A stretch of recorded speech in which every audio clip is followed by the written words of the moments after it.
मकर संक्रांति की कथा। जय श्री कृष्णा। राधे राधे भक्तों, ओम नमो नारायणाय। सभी साथियों को मकर संक्रांति की बहुत बहुत शुभकामनाएं। मकर संक्रांति सनातन धर्म का अत्यंत पावन पर्व है।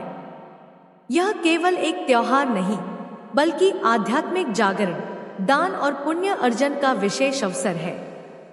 साथियों, तिल को शास्त्रों में पाप नाशक और अमृत तुल्य माना गया है। तिल दान करने से पितृ दोष शांत होती है, दरिद्रता और दुर्भाग्य दूर होते हैं। शास्त्रों में वर्णन है कि जो व्यक्ति मकर संक्रांति की कथा श्रद्धा से सुनता है, उसे अनजाने में किए गए दोषों से मुक्ति मिलती है और धर्मराज और सूर्यदेव की कृपा प्राप्त होती है। जीवन में किए गए पापों का प्रायश्चित होती है। प्रिय साथियों, कथा को अंत तक अवश्य सुनें। यह कथा है एक ऐसे गांव की जो गंगा की निर्मल धारा के किनारे बसा था, जहां की हवा में मंदिरों की घंटियों का स्वर और धूप दीप की सुगंध घुल मिल जाती थी।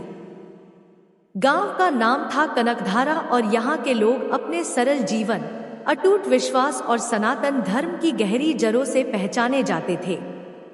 इसी कनकधारा में रहती थी एक माँ यशोदा। यशोदा का जीवन आज उसका जीवन तो जैसे एक अधूरी कविता सा था। विधाता ने उसके भाग्य में दुख और त्याग ही लिखा था। क्या बताऊं, 12 वर्ष पहले जब वह ब्याह कर इस गांव में आई थी तो उसकी आंखों में सुनहरे सपने थे, पर नियति को कुछ और ही मंजूर था। मेरे भाइयों, विवाह के 2 ही वर्ष बाद एक भयंकर महामारी ने उसके पति को उससे छीन लिया। हाय रे मेरी किस्मत, वो अक्सर बुदबुदाती थी। मेरा सिंदूर धुल गया, मेरा संसार उजड़ गया। मगर एक नन्ही सी कोपल थी जो उसके आंसुओं को पोंछने का प्रयास करते। एक शिशु जो उसकी सुनी गोद में आशा का सूरज बनकर आया, उसका इकलौता बेटा गोपाल। गोपाल, मेरा गोपाल, वो नाम लेते और उसकी आंखों में एक अजीब सी चमक आ जाती। गोपाल, जिसका अर्थ है जीवन, ईश्वर का दिया हुआ प्राण पर विधाता का कैसा न्याय था जिसे नाम ही जीवन मिला था। उसी के जीवन पर हर पल मृत्यु की काली छाया मंडराती रहती थी। अरे जन्म के समय से ही वह कमजोर था, नन्हा सा, हड्डियों का ढांचा मात्र। गांव के वैद्य कहते थे, बहन यशोदा, यह बालक अधिक दिन का मेहमान नहीं है, इसके प्राण तो जैसे धागे से लटके हैं। यह शब्द नहीं थे। यशोदा के सीने पर गर्म लोहे के दाग थे। एक एक शब्द उसके हृदय को छलनी कर देता था। नहीं, नहीं हो सकता, वो चीख उठती, अपने कलेजे के टुकड़े को सीने से भी लेती। मेरा गोपाल जिएगा, मेरा गोपाल जरूर जिएगा। यशोदा की आंखों में रात रात भर नींद कहाँ, वो बस अपने गोपाल को निहारती रहती। कभी उसका माथा सहलाती, कभी उसके छोटे छोटे हाथों को अपने हाथों में भर लेती। उसकी हर सांस के साथ यशोदा का दिल धड़कता। अगर गोपाल जरा सा खांस देता तो यशोदा का कलेजा मुंह को आ जाता। क्या हुआ मेरे बच्चे को, क्या हुआ, वो पागलों सी हो जाती। उसने कितने मंदिरों की सीढ़ियां घिसी, कितनी मन्नतें मांगी। हर देवी देवता के चरणों में उसने अपना सर्वस्व अर्पित कर दिया था। उसका जीवन बस एक ही प्रार्थना बन गया था, हे ईश्वर, मेरे बेटे को बचा ले, मेरे प्राण ले ले, पर मेरे गोपाल को जीवन दे दे। कनकधारा गांव में एक बहुत पुरानी पूजनीय साध्वी थी जिन्हें ज्ञानमयी माँ कहते थे। एक दिन यशोदा अपने सूखे आंचल में अपने दुबले पतले गोपाल को लपेटे ज्ञानमयी माँ के पास पहुंची। उसकी आंखें लाल सूजी हुई थी, शरीर थका हुआ, पर मन में एक अग्नि जल रही थी। अपने बच्चे को बचाने की अग्नि। ज्ञानमय माँ यशोदा की आवाज कांप रही थी।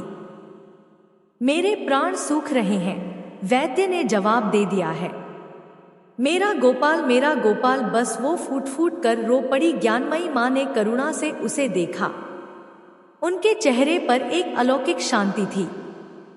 उन्होंने गोपाल के माथे पर हाथ फेरा और फिर यशोदा की आंखों में झांका। बेटी रो मत, तेरा विश्वास, तेरा प्रेम, यह सब व्यर्थ नहीं जाएगा। उन्होंने एक गहरी सांस ली। सुन, मैं तुझे एक मार्ग बताती हूँ, एक कठोर मार्ग। पर अगर तूने उसे श्रद्धा से निभाया तो स्वयं मृत्यु भी तेरे पुत्र का बाल भी बांका नहीं कर पाएगी। यशोदा की आंखों में एक चमक कौंधी, कोई भी मार्ग कितना भी कठोर, मैं सब करूंगी माँ। बस मेरा गोपाल। हर वर्ष ज्ञानमयी माँ ने धीमे गंभीर स्वर में कहा। मकर संक्रांति के पावन पर्व पर सूर्य के उत्तरायण होने पर तू स्नान कर पवित्र होकर मकर स्नान का व्रत कर लेना। पूरे दिन निराहार रहना, फिर अपनी सामर्थ्य अनुसार दान करना। तिल, गुड़, कंबल, अनाज जो भी हो सच्चे हृदय से, और सबसे महत्वपूर्ण बेटे, पूरी श्रद्धा से सत्यनारायण कथा का पाठ सुनना या करवाना। यह सब तू अपने गोपाल की दीर्घायु के लिए करना, बिना किसी संशय के, बिना किसी स्वार्थ के। तेरा अखंड विश्वास ही तेरे व्रत का फल होगा, यही तेरा कवच होगा, यही तेरे पुत्र का जीवन। ज्ञानमयी माँ के यह शब्द यशोदा के लिए जैसे साक्षात ईश्वर का संदेश थे। उसके मन में एक नया उत्साह, एक नया संकल्प जाग उठा। हाँ, मैं करूंगी, मैं सब करूंगी, उसने मन ही मन प्रतिज्ञा ली। और तब से हर वर्ष जब पौष मास का कठोर शीत अपनी चरम पर होता और सूर्यदेव अपनी दिशा बदलने को होते, यानी मकर संक्रांति का पावन दिन आता, यशोदा का व्रत शुरू हो जाता। अरे तुम क्या जानो, सुबह सुबह जब पूरा गांव ठिठुर रहा होता, अंधेरे में लिपटा होता, यशोदा उठ जाती, कनकधारा की बर्फीली नदी में डुबकी लगाती, श्री गंगा मैया की जय। उसके होठ कांपते पर उसकी आत्मा में एक अग्नि जलती। वो पवित्र होकर आते और अपने छोटे से घर के आंगन को लीप पोत कर स्वच्छ करते। उसके पास धन दौलत कहाँ थी? पति के जाने के बाद जो थोड़ी बहुत जमीन थी उसी से गुजारा चलता, पर दान तो उसे करना ही था। वो एक एक दाना, एक एक तिल का संग्रह करते। कभी अपनी साड़ियों में से एक पुरानी साड़ी निकाल कर देते, कभी पड़ोसियों से थोड़ा सा गुड़ मांगकर दान करते। हे प्रभु, मेरे पास यही है, इसे स्वीकार करो। उसकी आंखें भीगी होती पर मन में अटूट विश्वास होता। फिर बारी आती कथा की। सत्यनारायण भगवान की जय। वह गांव के पंडित जी को बुलाती, या अगर वह ना आ पाते तो स्वयं अपने टूटे फूटे शब्दों में पर पूरे भाव से कथा का पाठ करते या सुनते। उसके मुख से एक भी शब्द व्यर्थ नहीं निकलता। हर शब्द में उसके गोपाल की आयु, उसके प्राणों की रक्षा की प्रार्थना छिपी होती। वो घंटों भगवान के चरणों में बैठी रहती। उसकी आंखें नम, पर चेहरे पर एक अजीब सी शांति और चमत्कार देखो। जैसे जैसे साल बीतते गए, गोपाल जो कभी इतना कमजोर था कि लगता था एक हवा का झोंका उसे उड़ा ले जाएगा, धीरे धीरे मजबूत होने लगा। उसकी आंखें जो पहले हमेशा बुझी बुझी सी रहती थी, उनमें अब एक नई चमक थी। वो दौड़ता, खेलता, हंसता, बिल्कुल दूसरे बच्चों की तरह। गांव वाले अचंभित थे। अरे, यह तो वही बालक है जिसे वैद्य ने मरणासन्न घोषित कर दिया था। वे यशोदा की श्रद्धा को प्रणाम करते, उसकी भक्ति की मिसाल देते। देखो तो, मां की तपस्या ने तो मौत को भी झुका दिया। 10 वर्ष बीत गए, 10 मकर संक्रांतियां। 10 वर्षों तक यशोदा ने एक भी व्रत नहीं छोड़ा, एक भी दान छोटा नहीं समझा, एक भी कथा का क्षण उसकी श्रद्धा से विमुख नहीं हुआ। गोपाल अब 11 वर्ष का था, एक हंसता खेलता चंचल बालक। उसकी आवाज से घर गूंज उठता था। यशोदा का जीवन अब सुख से भर गया था, पर उसके मन में वो डर कभी पूरी तरह से गया नहीं था। कहीं कहीं फिर से वो कांप उठती, इसलिए उसका विश्वास और गहरा होता गया। फिर आई वो 11वीं मकर संक्रांति। गोपाल 11 वर्ष का हो चुका था और वो अपने मित्रों के साथ गंगा किनारे खेल रहा था। अचानक एक तेज हवा का झोंका आया और वह फिसल कर नदी के किनारे गिर गया। उसे चोट तो ज्यादा नहीं लगी, पर एक अजीब सी कंपकंपी उसके शरीर में दौड़ गई। रात को उसे तेज बुखार चढ़ गया। अरे राम, यशोदा के प्राण सूख गए। यह क्या हो गया मेरे बच्चे को? उसने सारे जतन किए, गर्म पानी की पट्टियां, देसी दवाएं पर गोपाल का बुखार उतरने का नाम ही नहीं ले रहा था। उसका शरीर आग की तरह जल रहा था। गांव के वैद्य आए। उन्होंने गोपाल को देखा और उनके चेहरे पर चिंता की लकीरें उभर आई। यशोदा बहन, मैं क्या कहूँ, लगता है इस बालक की आयु पूरी हो चली है। मैंने जीवन में बहुत रोगी देखे हैं, पर इसके लक्षण अच्छे नहीं हैं। अब तो बस ईश्वर ही मालिक है। वैद्य ने अपनी पोटली उठाई और चले गए। यशोदा के पैरों तले जमीन खिसक गई। नहीं, यह नहीं हो सकता। उसकी आंखें पथरा गई, पर उसके अंदर कहीं से एक दृढ़ निश्चय जागा। नहीं, वैद्य कुछ नहीं जानते। मेरी तपस्या, मेरा व्रत, मेरा विश्वास, वो खाली नहीं जा सकता।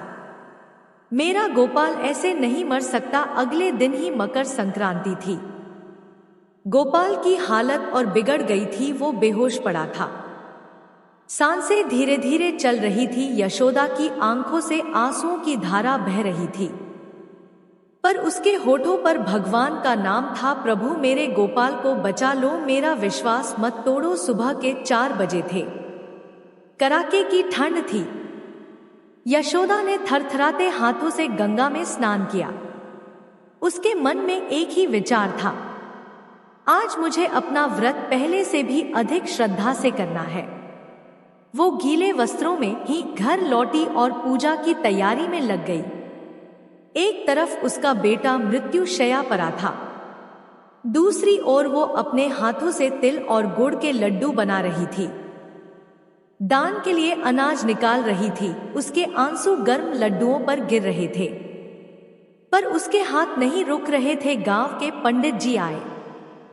उन्हें गोपाल की हालत पता थी, इसलिए वे भी उदास थे। यशोदा ने उनसे कथा कहने का अनुरोध किया। पंडित जी, मेरे पास धन नहीं है, पर मेरी श्रद्धा है। आज मेरी कथा को और अधिक भाव से कहिएगा। पंडित जी, मेरा गोपाल ठीक हो जाएगा, मैं जानती हूं। पंडित जी ने देखा, यशोदा के चेहरे पर एक अजीब सी अलौकिक शक्ति थी। वो रो रही थी, पर उसकी आंखों में कोई भय नहीं था, सिर्फ अटूट विश्वास था। पंडित जी ने सत्यनारायण कथा का पाठ शुरू किया। बोलिए श्री सत्यनारायण भगवान की जय। और इधर जब यशोदा कथा सुन रही थी, उधर एक और घटना घट रही थी। मेरे भाइयों, एक ऐसी घटना जो इतिहास में विरली ही घटती है। गोपाल जो अपने बिस्तर पर जीवन और मृत्यु के बीच झूल रहा था, उसकी सांसें बहुत धीमी हो गई थी। उसकी आत्मा धीरे धीरे शरीर छोड़ने की तैयारी में थी। उसी क्षण, उसी पल कनकधारा गांव के ऊपर आकाश में एक अजीब सा परिवर्तन हुआ। हवा में अचानक एक भयंकर ठंडक खुल गई, जैसे स्वयं काल आ गया हो। गांव के कुछ वृद्ध, जिनकी आध्यात्मिक आंखें खुली थी, वे कांप उठे। देखो रे, यह कैसा काला अंधेरा छा रहा है। वे भयभीत थे और फिर अचानक 2 भयंकर आकृतियां आकाश से धरती पर उतरी। वे थी स्वयं धर्मराज यम के दूत, भयानक काले। उनकी आंखें अंगारों सी दहक रही थी। उनके हाथ में पाश था जो प्राणों को खींचने के लिए बना था। हर हर महादेव। उनके कदम जमीन पर पड़ते ही एक कंपन सा हुआ। वे सीधे गोपाल के घर की ओर बढ़े। उनके लिए यह एक सामान्य कार्य था। हजारों लाखों प्राणों को उन्होंने हर दिन उनके नियत समय पर हर लिया था। वे धर्मराज के आदेश का पालन करने आए थे। गोपाल की आयु आज पूर्ण हो चुकी थी। वे गोपाल के बिस्तर के पास पहुंचे। गोपाल का नन्हा सा शरीर बेजान पड़ा था। उसकी आंखें अध खुली थी और उनमें एक अजीब सी चमक थी। भाई की या शायद अंतिम विदाई की। दूतों ने अपना पाश उठाया। गोपाल की आत्मा को खींचने के लिए तैयार हुए। रुको! एक गगन भेदी आवाज, एक ऐसी गर्जना जिसने समस्त ब्रह्मांड को हिला दिया। क्या दूतों के हाथ जहां थे वहीं ठिठक गए। उनके भीतर भय समा गया। यह आवाज किसकी थी? इतनी प्रबल, इतनी शक्तिशाली। आकाश में एक तेज प्रकाश पुंज फैला। वो प्रकाश इतना दिव्य था कि दूतों की आंखें चौंधी आ गई, और उस प्रकाश के बीच से एक तेजस्वी आकृति प्रकट हुई। उनके सिर पर स्वर्ण मुकुट, हाथों में दंड और नेत्रों में त्रिभुवन का न्याय। अरे वे तो स्वयं स्वयं धर्मराज थे। जय धर्मराज प्रभु की। दूतों ने सिर झुका लिया। प्रभु, दूतों ने कांपते हुए कहा, हमने आपका ही आदेश पालन करने के लिए आए थे।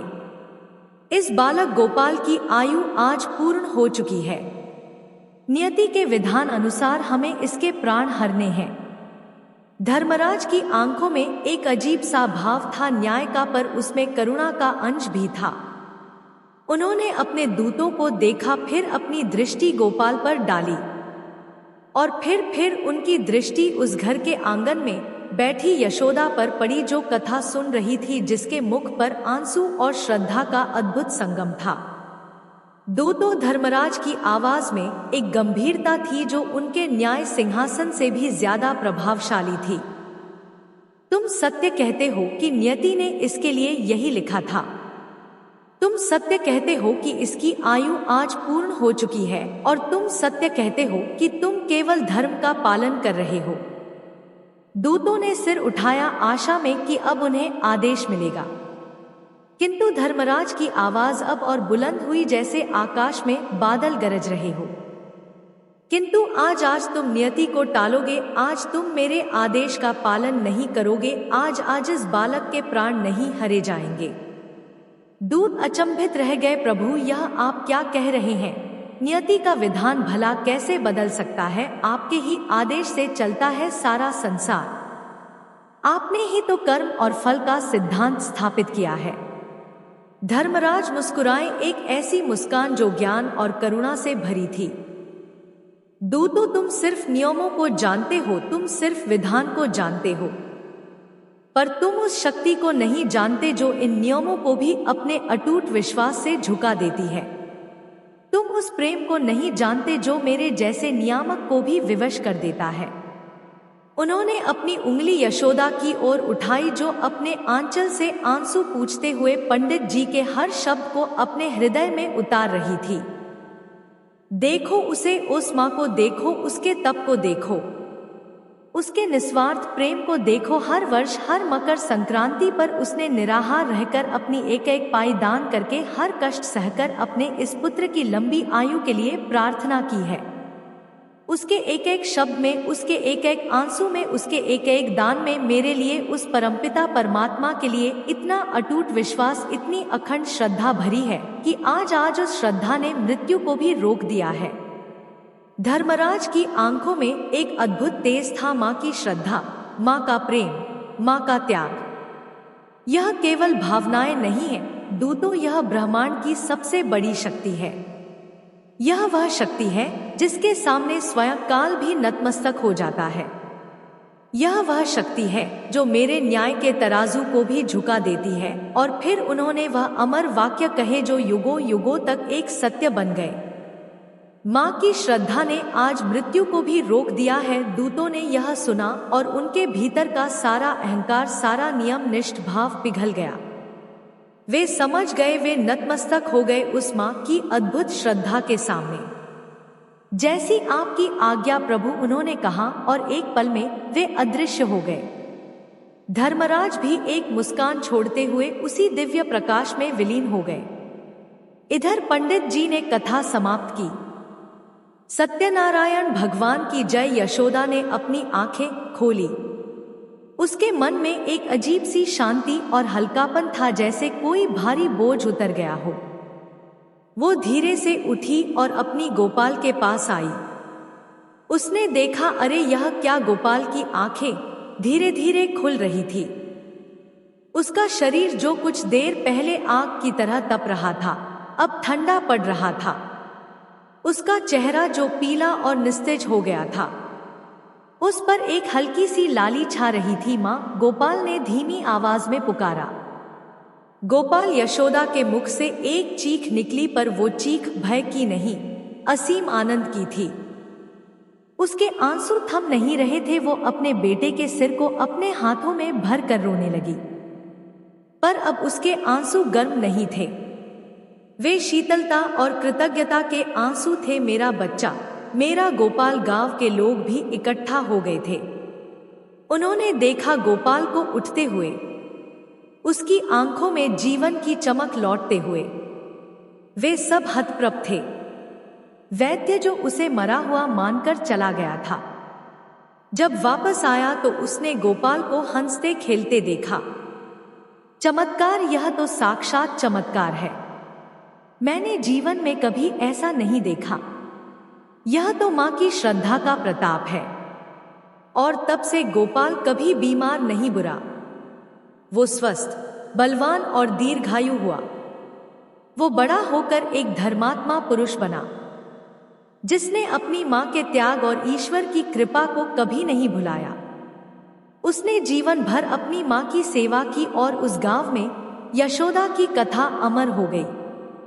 हर मकर संक्रांति पर कनकधारा गांव में यशोदा की कथा सुनाई जाती और हर कोई उस मां के अटूट विश्वास को प्रणाम करता, जिसने अपनी श्रद्धा से स्वयं मृत्यु को भी झुकने पर विवश कर दिया था। सच ही कहा है, इस संसार में मां की श्रद्धा से भरा कोई बल नहीं, उसके प्रेम से भरी कोई तपस्या नहीं और उसके निस्वार्थ कर्म से बड़ा कोई पुण्य नहीं। यह कथा आज भी हम सबको यही सिखाती है, मेरे भाइयों की श्रद्धा हो तो ऐसी हो, मां का हृदय हो तो ऐसा हो और विश्वास हो तो ऐसा हो जो स्वयं काल को भी पराजित कर दे। बोलिए श्री सत्यनारायण भगवान की जय, मां यशोदा की जय। प्रिय श्रोताओं, आशा करता हूँ आपको हमारी वीडियो जरूर पसंद आई होगी। अगर वीडियो पसंद आई हो तो ऐसे ही और वीडियो के लिए कृपया हमारे चैनल को सब्सक्राइब करें और वीडियो को लाइक करें। धन्यवाद।